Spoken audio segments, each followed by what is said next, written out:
मांग में सिंदूर क्या भर दिया, मेरा स्वाभिमान खरीद लिया। तुम पर सिर्फ मेरा अधिकार है। तुम ये मत भूलो कि अब तुम मेरी पत्नी हो। एक लड़की के शादी के बाद जब उसकी सारी जिम्मेदारी उसके पति और ससुराल वालों की होती है तो लड़की पर पहला अधिकार भी सबसे पहले उसके पति का होता है। शादी के पहले तुम्हारी इच्छाएं तुम्हारे घर वाले पूरा करते थे, अब मैं करता हूँ। क्या मैंने कभी कोई कमी रखी? तो हुआ ना तुम पर मेरा पहला अधिकार। संजय अपनी पत्नी सीमा से कहता है। सीमा बोली, अच्छा, मैं कोई सामान हूँ जो आप मुझ पर अपना अधिकार जमा रहे हो? जो भी बातें आपने अभी अभी कही वो किसी वेद पुराण में लिखी है? क्या आपने इन सभी चीज़ों के लिए कोर्ट से या मुझसे सहमति ली थी? मांग में सिंदूर क्या भर दिया, आपने मेरा स्वाभिमान खरीद लिया। आप ये भूल गए, आपने अगर मेरी ज़रूरतों को पूरा किया है तो मैंने भी अपने जीवन के 15 वर्ष आपके और आपके परिवार के नाम किया है।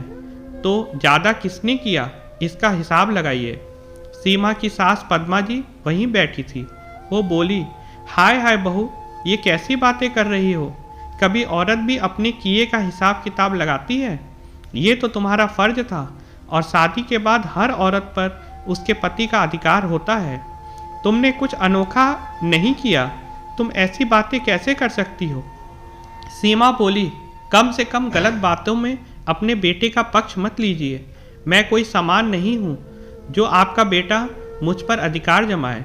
हिसाब से तो मेरे माता पिता ने जो दहेज दिया है उस हिसाब से आपका बेटा मेरा गुलाम हुआ, पर मैंने तो आज तक कुछ नहीं कहा। गलती मेरी है। अगर उस वक्त मैंने आवाज़ उठाई होती तो आज मेरी स्वाभिमान को यूँ रौंदा न जाता। पद्मा जी बोली, ये कैसी बात कर रही हो? 4 किताबें क्या पढ़ ली और नौकरी क्या कर गई? तुम्हारे तो पाँव जमीन पर टिक नहीं रहे। सुन रहे हो संजय, तुम्हारी बीवी क्या कह रही है? इसीलिए मैं कहती थी गांव की लड़की से ही शादी कर लो। इसके तो सपने ही इतने बड़े हैं कि कहाँ से इससे समझौता होगा। सीमा बोली, भूल जाइए, आजकल गांव की लड़कियां कोई गंवार नहीं बल्कि शिक्षित हो चुकी हैं। अपना अच्छा बुरा भला सब समझती हैं। मैंने ऐसा क्या कर दिया जो आप सब मुझ पर राशन पानी लेकर चढ़ गए? मैं तो बस इतना बोल रही हूँ कि मेरे माता पिता को भी मेरी ज़रूरत है। मुझ पर उनका हक पहले है क्योंकि इस दुनिया में मुझे वो लेकर आए हैं। अगर आपको मुझ पर हक जमाना है तो भगवान से प्रार्थना कीजिए कि अगले जन्म मुझे इस बहू को बेटी बना कर देना। पद्मा जी बोली, बहू, तुम्हें नहीं लगता तुम ज़्यादा बोल रही हो? तुम्हारे माता पिता की तुम अकेली संतान हो तो इसमें हमारा क्या दोष? एक तो बिना बताए तुम अपनी तनख्वाह आए दिन अपने माता पिता को भेज देती हो। अब तुम अपने माता पिता को इस शहर में रखना चाहती हो? ये तो नहीं हो पाएगा बहू, तुमने तो कुछ ज़्यादा ही मांग लिया। संजय बोला, अरे नहीं माँ, ये तो चाहती थी कि वो हमारे साथ रहे। जब मैंने कहा यह संभव नहीं होगा तो इसने उन्हें इस शहर में लाने की बात की। बताओ, क्या मैं घर जमाई बनूंगा? अगर वो इस शहर में रहेंगे और हमारे संबंधियों को पता लगेगा तो हमारी क्या इज्जत रह जाएगी? इसका पूरा ध्यान उन्हीं लोगों पर रहेगा। तभी तो कह रहा हूँ कि इस पर पहला हक मेरा है, न कि इनके मायकों वालों का। उस दिन तो बात जैसे तैसे खत्म हुई। महीनों बाद फिर से सीमा के पिता की कीमोथेरेपी के लिए मुंबई जाना था। सीमा की माँ कल्याणी जी बेटी से बोली, बेटा, अगर तुम्हारी जान पहचान का कोई है तो उनसे बोलकर टिकट करवा दो। मैं इन्हें अकेले छोड़कर कैसे जाऊं? तुम भी बार बार परिवार को छोड़कर हमारे लिए परेशानी मत उठाओ। मैं वहाँ सब कर लूँगी। सीमा बोली, नहीं माँ, कोई परेशानी नहीं होगी। माँ बाप बच्चों के लिए इतनी परेशानी उठाते हैं तो क्या एक बेटी बाप के लिए इतना नहीं कर सकती? जहाँ तक मेरे परिवार की बात है, परिवार की पूरी जिम्मेदारी क्या एक औरत पर होती है? पति पत्नी दोनों पर होती है। क्या होगा अगर कुछ रोज के लिए ये बच्चों को संभाल लेंगे? आप चिंता मत कीजिए, मैं टिकट करवाकर और छुट्टी लेकर आती हूँ। सीमा और उसकी माँ की बात पद्मा जी ने सुन ली। उनसे जरा भी सब्र ना हुआ और उन्होंने दफ्तर फ़ोन करके संजय को सारी बात बताई। जब संजय घर आया सीमा रोज की तरह उनकी पसंद का खाना बनाई थी।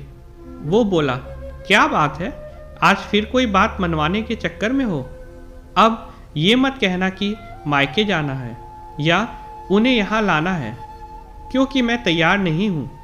पद्मा जी मुस्कुरा रही थी। सीमा समझ गई।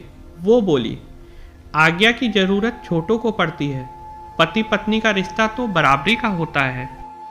जैसे आपको खाना खिलाकर मैं अपना पत्नी धर्म निभा रही हूँ, और आपको ये बताकर कि मैं 1 हफ्ते की छुट्टी लेकर अपने पिता को मुंबई इलाज के लिए जा रही हूँ, वो एक पुत्री धर्म निभाऊंगी। जैसे ही संजय तेज आवाज़ में बोलना चाहे, वो धीरे से बोली, ध्यान रखिए, मैं भी अपने स्वाभिमान के लिए आवाज़ ऊंची कर सकती हूँ। बच्चे घर पर हैं, इसलिए चुप हूँ, वरना आज जो आप करेंगे कल वही इनसे पाएंगे। उनसे प्यार से बच्चों को खाना खिलाया और उन्हें कमरे में भेज दिया। अगले दिन पद्मा जी ने सीमा को बिना बोले कल्याणी जी को फ़ोन किया और बहुत कुछ बोली। कल्याणी जी बेचारी कहती भी तो क्या कहती। उन्होंने बेटी को आने से जब मना किया तो सीमा समझ गई, पर उसने किसी की एक नहीं सुनी।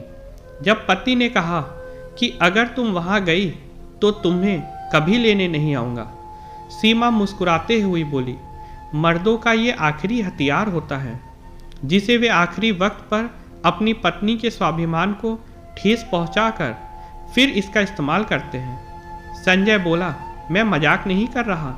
सीमा बोली, मैं भी मजाक नहीं कर रही हूँ। शादी को 15 साल हो गए हैं। मैंने आपको पत्नी का सुख दिया, पिता बनने का सुख दिया, आपके घर परिवार को संभाला और नौकरी करके अपना सहयोग दी। मुझे लगता है इतनी जिम्मेदारी और इतना समय एक औरत के लिए बहुत होता है। आप भूल रहे हैं, मैं एक माँ, पत्नी होने से पहले एक बेटी हूँ। आप अपने बच्चों को संभाल लिए, मैं अपने पिता को संभालने जा रही हूँ। बस जब बच्चे आपसे सवाल करें तो उन्हें सच्चाई बताइएगा, आपको आपका जवाब मिल जाएगा। इतना कहकर वो चली गई। सीमा 2.5 घंटे में अपने माता पिता के पास पहुंची और उसी रात की फ्लाइट से पिता को मुंबई ले गई। उन्हें कीमो दिलवाया और 2 रोज बाद वापस मायके लौट आई। माँ बोली, अब तुम अपने ससुराल वापस जाओ, तुम्हारे बिना वहाँ बच्चों को परेशानी होगी। सीमा बोली, बच्चों की जिम्मेदारी क्या बस एक औरत की होती है? क्या औरत पर बस उसके पति का अधिकार होता है? पत्नी का कोई स्वाभिमान नहीं होता? एक औरत का भी तो अपने मन पर और खुद पर अधिकार होता है। कुछ वक्त उन्हें मेरे बिना ही संभालने दीजिए। कुछ मर्दों को हर चीज़ आसानी से मिल जाती है, जिसके कारण वो औरतों की कद्र करना भूल जाते हैं। 2-3 दिन में ही संजय और पद्मा जी की हालत खराब हो गई। बच्चों के सवालों का जवाब वो नहीं दे पा रहे थे। सीमा की बेटी निधि, उसने अपनी माँ को फ़ोन किया और सारी बात बताई। सीमा ने उसे समझाया। निधि उस दिन तो शांत हो गई।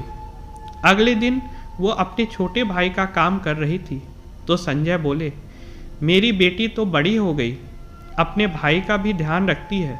निधि बोली, मैं इसका ध्यान रखती हूँ, पर इस पर कभी अपना अधिकार नहीं दिखाऊंगी।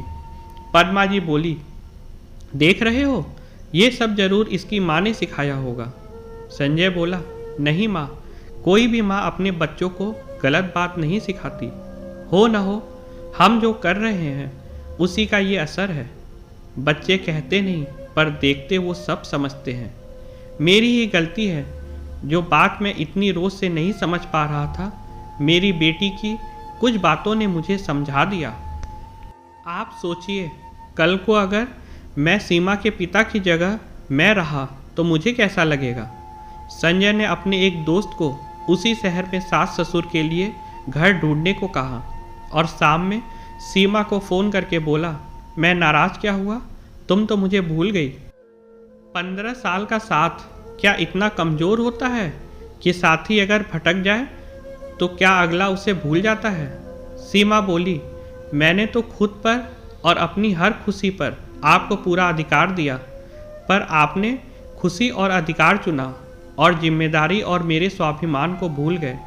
आज ज़रूर बच्चों ने आपसे कुछ ऐसा कहा होगा जिसके कारण आपको एहसास जागा। काश कि आप मेरी जगह रहकर देखते, तब आपको परिस्थिति समझ में आती। संजय को अपनी गलती का एहसास हो चुका था। पद्मा जी को भी थोड़ा वक्त लगा, आखिरकार उन्हें मानना ही पड़ा।